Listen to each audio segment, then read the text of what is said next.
আছি এখন নাটোরের সিংড়ার সেই চালিপাড়া সুকাশ ইউনিয়নের চালাপাড়া গ্রাম। এখানে আমরা একজনের সাথে পরিচয় হয়েছি, আদিবাসী সম্প্রদায়, ওরাও সম্প্রদায়ের, ওনারা সনাতন ধর্মাবলম্বী। তা ওনাদের এই যে দুর্গা মণ্ডপে দাঁড়িয়ে আছি আমরা, দুর্গা মণ্ডপে আমরা সবাই আসছি একসাথে। তো ওনার অনুভূতি কয়েকটা, ওনাদের ভাষার কয়েকটা শব্দ একটু শুনবো। আমার নাম কি? শ্রীমতী উলুরানী। আচ্ছা, ওনার নাম হচ্ছে শ্রীমতী উলুরানী। তো আপনার বাড়ি কি এখানেই? হ্যাঁ, এখানে এই যে পাশে।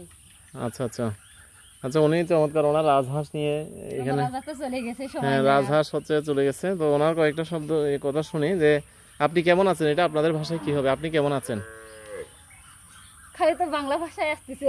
না না না, আপনাদের ভাষায় বলতে হবে, আপনাদের ভাষায় বলেন। আমাদের ভাষা তো আসতেছে না।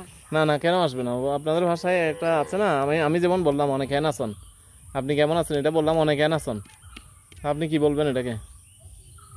ভালো আছেন, এটাই বলতে হবে। কি বলতে হবে? ভালো আছি। না না, ভালো আছি না, আপনি কেমন আছেন এটাকে আমি যেমন বলে অনেক কেন আছেন। আমি খুঁজে দিচ্ছি, ভালো বলতে পারবি। না না না না, আপনি বলা যায় না। না, আপনি বললে তো শুনবো, নাহলে হচ্ছে ওনারও তো চলে যাবে, ও তো ছোট মানুষ, ও তো ইয়ে হবে না, বুঝবে না। আপনি বললে একটু ভালো হয়, বলেন মন্দিরের সামনে দাঁড়াই বলেন, ঠিক আছে, অসুবিধা নেই। আমাদের ভাষা বলতে হয়। আচ্ছা, আপনাদের বাড়ি কোথায়, এটা কি হবে, আপনাদের বাড়ি কোথায়? আমাদের বাড়ি চালাপাড়া। না, এটাকে কি বলবেন, ওরাও সম্প্রদায়ের ভাষায় কি বলবেন?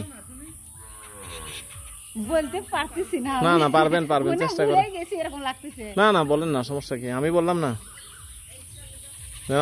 আমাদের ভাষায় বলে যে আমার আসতেছে না না না, বলেন বলেন, এটা দেখেন একটা স্মৃতি নিয়ে যাবো। হ্যাঁ, তাহলে তো ইয়া হচ্ছে না, বলেন। আমার মুখে ভিতরে হচ্ছে কিন্তু বলতে পারছি না আমি, আপনি যেহেতু বাংলা বলতেছেন। না না, বাংলা বললে কি, আমি তো, আপনি বলেন ওরা ভাষায় আপনাদের কি বলে এটা? আমাদের ভাষায় বলে যে হচ্ছে এই যে মুখে আসে না, এখন আমরা যখন গল্প করবো তখন হইলে হবে। তাহলে আমাদের বাড়ি এসে। আচ্ছা, ঠিক আছে, ধন্যবাদ।